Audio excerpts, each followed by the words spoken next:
बोला बोला मैया शेरा वाली की।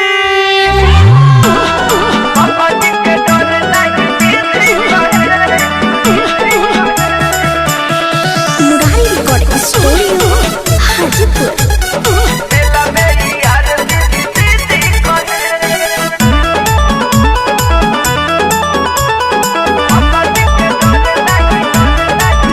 दशहरा के सुन दस्तान हो, पापा कैले जिलेबी के दुकान हो।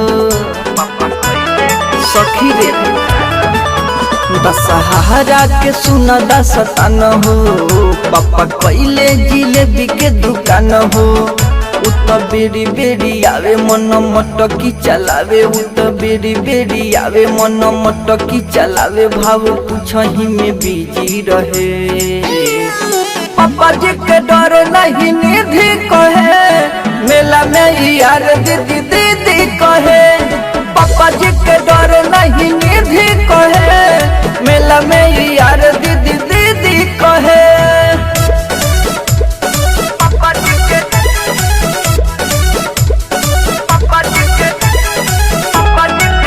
नहीं। हाँ हाँ सुनु सुनु मोर सखी हो बेबी, हमरे से चाट कब मांगे जिलेबी।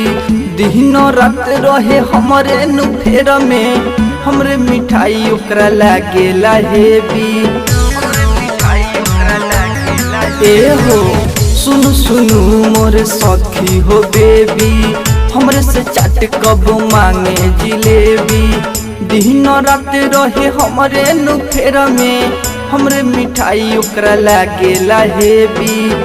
कबो पिए सिगरेट कबो मांगे चॉकलेट, कबो पिए सिगरेट कबो मांगे चॉकलेट। बुअली थी रहे,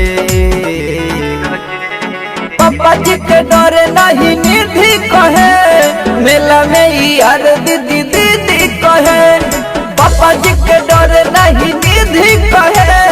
मेला में यार दीदी दीदी कहे।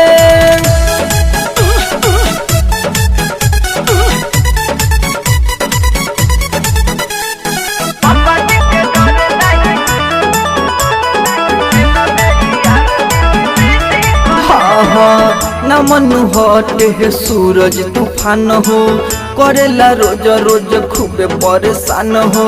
यादो मुरारी से कैले बयारी, ले ली कहियो फ्री में जान हो। सखी रे न मनु हटे है सूरज तूफान हो, करेला रोज रोज खूबे परेशान हो। औधस मुरारी से कैले बयारी, ले ली कहियो फ्री में जान हो। हम बोली नहीं डरे जिया धक धक करे, हम बोली नहीं डरे जिया धक धक करे। उ तो जिदी रहे, पापा जी के डर नहीं निधि कहे। मेला में यार दीदी दीदी कहे, पापा जी के डर नहीं निधि कहे। मेला में यार दीदी दीदी कहे। दशहरा के सुन दस्तान हो, पापा कैले जिलेबी के दुकान हो।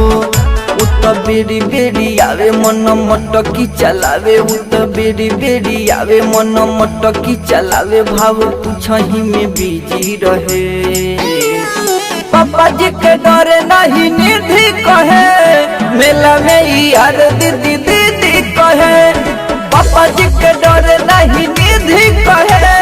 मेला में यार दीदी दीदी कहे। Watch music projects.